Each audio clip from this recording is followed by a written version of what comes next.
Apporte de l'eau et de la nourriture pour nos visiteurs. Oui, maître. Dans un an, Sarah aura un fils.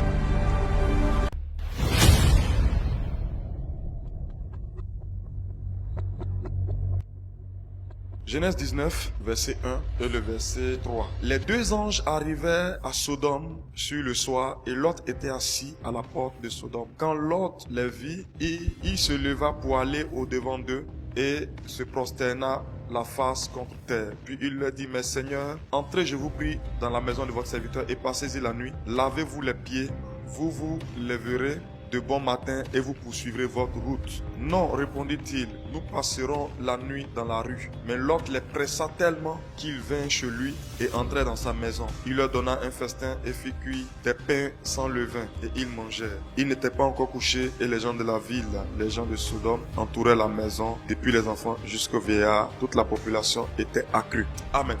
Ce passage est super important. Ce passage est similaire à celui d'Abraham. Abraham a vu les mêmes anges que Lot a vu passer. Abraham a fait la même chose que son neveu Lot. Et une bénédiction s'est attachée à sa vie. La même chose pour Lot. Je vous explique. Les anges avaient été envoyés pour détruire Sodome et Gomorrhe. Suivez très bien. En chemin, quand ils partaient, Abraham les a vus passer. Il a couru vers eux. Il leur a dit, venez. Ils ont dit à Abraham, on n'a pas le temps. On va accomplir une mission. Abraham dit, pardonnez. De toute façon, je vous vois là même, vous êtes fatigués. Venez manger. Apporte de l'eau et de la nourriture pour nos visiteurs. Oui, maître. Sarah a préparé, ils ont mangé. Amen. Et puis, en allant, ils se sont arrêtés et dit, ce qu'on va faire là, est-ce qu'on va cacher ça à Abraham? Abraham, nous on s'en détruit Sodome et Gomorrhe. Mais j'ai mon neveu Lot là-bas. Il dit, d'accord, quand on va arriver, on va sauver ton neveu. C'est la promesse qui est faite à Abraham. Mais quand ils arrivent à Sodome et Gomorrhe, ils disent, ils rentrent pas dans la maison de... Normalement, quand ils arrivent, qu'est-ce qu'ils doivent faire? Ils identifient Lot.